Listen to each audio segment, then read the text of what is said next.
my name is Donna Imam, and I'm running for U.S. Congress in Texas's 37th district. This is a brand new district that Texas got after the 2020 census. And so it encompasses a large part of Austin, Texas.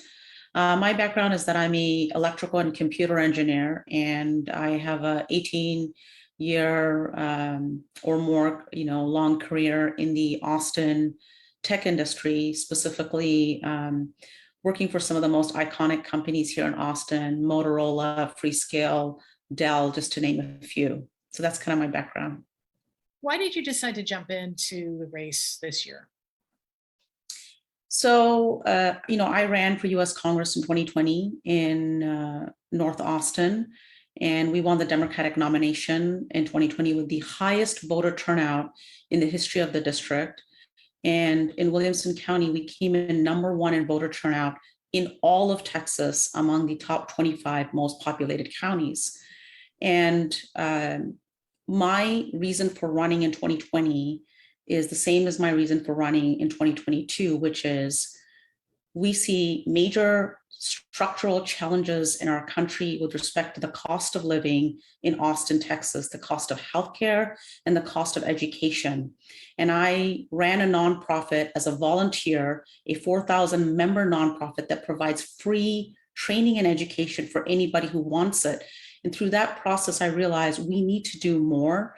And that is why I'm running for Congress. And I believe that I have very specific financial solutions that can lower the cost of healthcare and education drastically and really help alleviate some of these cost challenges that people are facing, specifically as Austin has become, the 11th largest city in the entire country. This particular race, there isn't, I guess you can't say an incumbent because this is a new district, but there is a sitting member of Congress in there. And he has actually done a lot in terms of healthcare cost. Let me see some of the bills that he sponsored. Like the Know the Lowest Price Act, the Patient Right to Know, drug price transparency, ensure access to clinical trials. What do you think you would add to his work, or what do you think he is not getting done in Congress that makes you feel like you have another solution? Well, there are many things that are not being addressed in Congress. First of all, the lowering the cost of prescription drugs was gutted severely in the House before it made it to the Senate in the Build Back Better. That is #1. That would have helped, millions of seniors and people across this country with respect to, for example, the cost of insulin, right? That did not pass in the Senate, which means the House is not properly negotiating and building consensus to get these bills passed. Getting bills passed in the House does not deliver for the American people. It's really nice to say we pass bills in the House, but we have to find a way to strategically get these things passed so Americans feel the results of it. So that's a huge gap. The second thing that I am addressing, which is very unique, is that we have a shortage of physicians and nurses in our country. We have over 90,000 physicians that are trained and educated outside the United States because we are not investing in our next generation. And this is the main reason why the cost of healthcare is so high. People do not have the ability to go see a doctor. What Congress is doing right now through some of these, pandemic bills that have been passed is that they're helping people with their premiums for ACA, for example. But being able to pay your premium does not allow you to go see a doctor if your deductibles are $7,000, $8,000 before anything kicks in. And this is the reality for people living in Austin, Texas. I have a very specific solution for this that is, scaling the healthcare infrastructure with more physicians and nurses to lower the cost of healthcare, #1. #2, focusing on preventative care and primary care specifically instead of waiting for the ER in hospitals. And this will have a substantive effect on the cost of healthcare for every single American and will cover everyone. I'm also an advocate for single-payer healthcare instead of entrenching health insurance companies even more into this industry that is not helping save American lives. You talk about scaling up with more doctors and nurses. How do you propose doing this in a time when a lot of healthcare workers are leaving the profession due to, frankly, burnout from dealing with the pandemic? And one of the reasons that they're dealing with this burnout is because we don't have enough professionals. We need to invest in our, generation, next generation of people who want to go into healthcare professions. For right now, one of the reasons that's preventing people, for example, to go into nursing and to go into primary care is the cost of education. The cost of getting a nursing degree is extremely high. So we have to lower the cost of education. This has been done and shown in very specific universities across this country. We need to lower the cost of education so every single person who is going into primary care or nursing or preventative care, that these healthcare professionals can graduate debt-free. And I'll give you a very specific example. Right now, if you go and want to study, for example, become a primary care physician, you may end up with student loan debt in the range of $100,000, $200,000. But primary care physicians, their salaries are only something around, in the low six figures, like 125,000 or something like that. You can go get a computer science degree, let's say, for example, at Georgia Tech, for, much less, $10,000, $15,000. And you can go work in the Bay Area for $250,000 salary, or even in Austin, Texas right now is paying software professionals a really high salary. So we're not incentivizing our next generation to go into medicine and healthcare. And we need to invest in that, and we need to accelerate that. And we need to create an ability for them to get debt-free education. That's what's going to solve this problem. The Biden administration, as you know, has been in office a little bit more than a year. We have a Democratic majority in the House. We have a very slim majority in the Senate. What would you say about how this Democratic majority has done in the last year plus? Well, I think a lot is left to be desired by the American people. Number one, this pandemic will not end, that we did not use all of the tools that we had available to us. We are one of the smartest countries in the entire world. We have all the intelligence right here. We did not use the Defense of Protection Act for example, manufacturing N95, KN95 masks right here. We did not invest in therapeutics. In addition to the vaccine strategy, we should have availed every single strategy. And that is what prolonged a lot of this pandemic. That's number one. Number two, we saw the Build Back Better, bill just die. And before it even went to the Senate, it was gutted severely in the House. 2-year tuition-free community college is so essential to the advancement of our country and our next generation. And that was completely gutted in the House, right? This is something that Congress needs to work on, how to organize within Congress to do the right things for the American people. These things were not accomplished. We need people in there who have competence that can get things done and deliver for the American people. I have an 18-year career in technology. There are very few people with the depth of technology and the breadth of business that I have bringing successful products to market. And I believe that we need people in there that are going to focus on bringing solutions and not just pointing to, two senators and saying, well, we can't get it done because of them. We have to figure out how to get things done. If you had a business and you hired someone to do something for you, and year after year, they never, executed on the job that you gave them, you wouldn't keep them around. And right now, we see the American people struggling primarily with the cost of living, the cost of healthcare, the cost of education. And these are things we do need to solve, not just for the American people, but for the future of our country. This is essential to our excellence and being a leader in this entire world.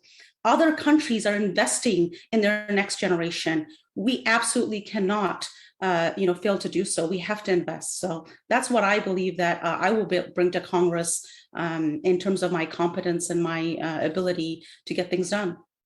I'm going to bring up a few of the big things that have been in front of Congress or mentioned. Not all of them are necessarily bills, but we'll start with Build Back Better since you brought it up. It did not make it past the Senate.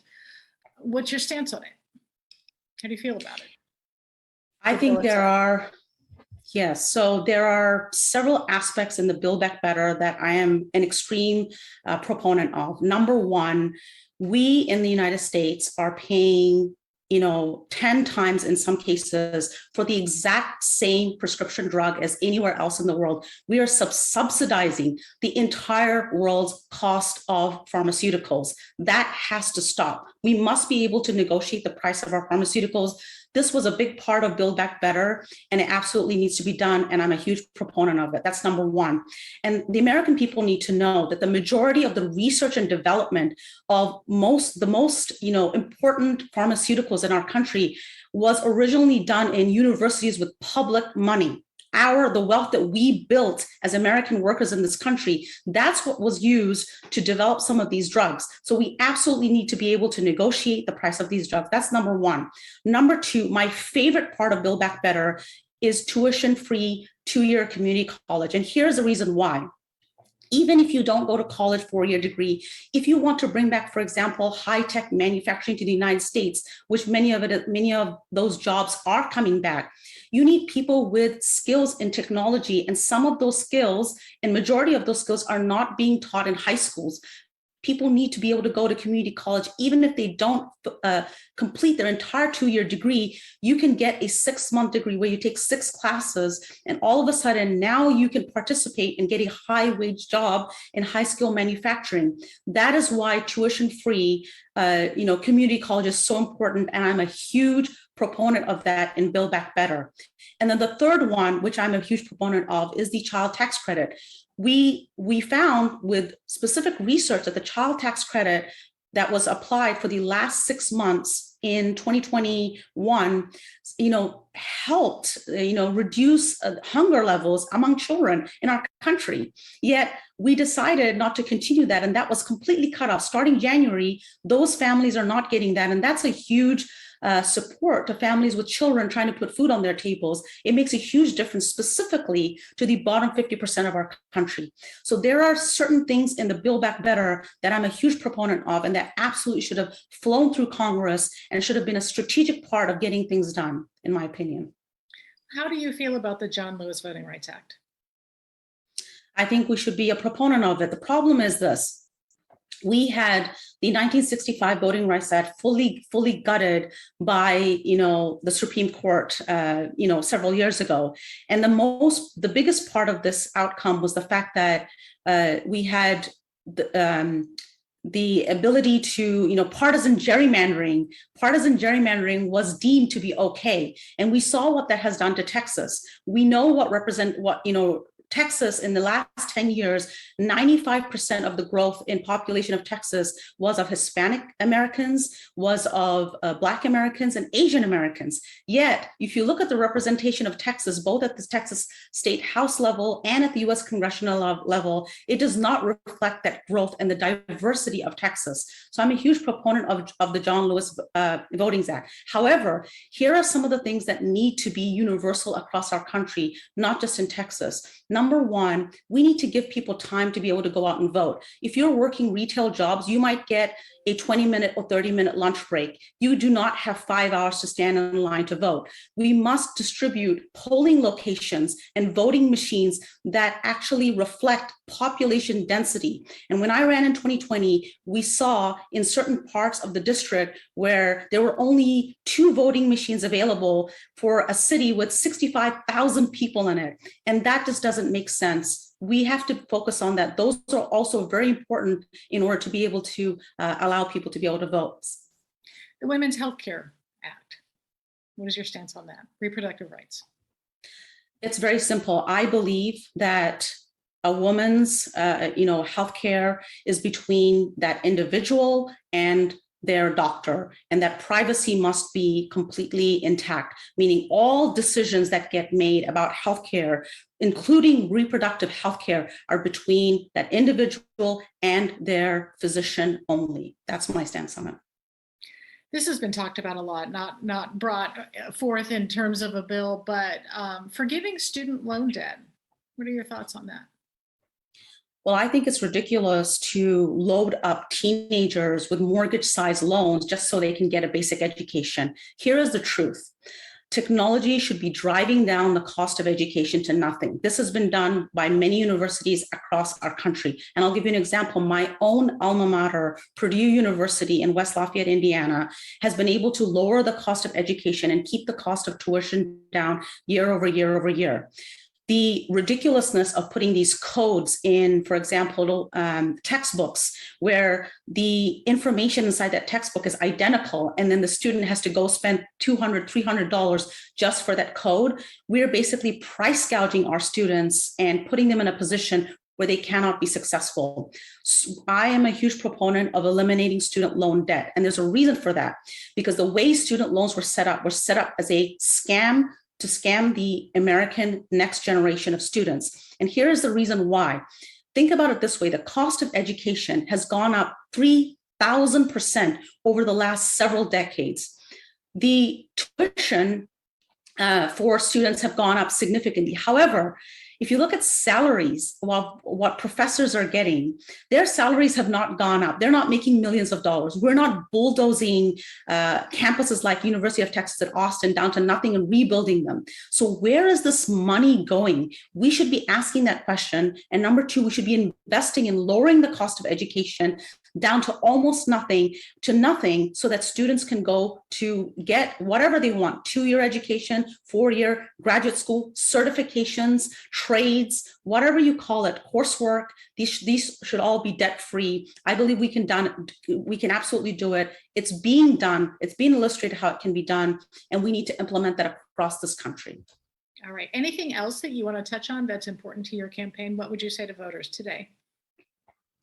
I would say to voters today that we need people in Congress that can build consensus, that can bring data and information and educate, our country, that we are able to get these things done very economically sound ways.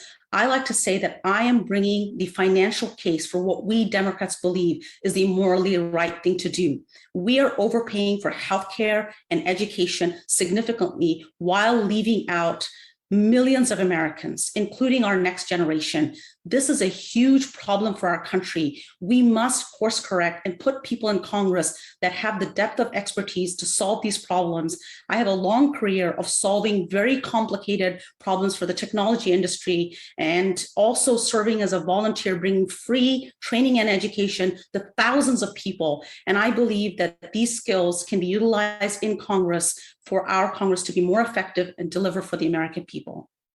All right, very good. Thank you so much. I appreciate it.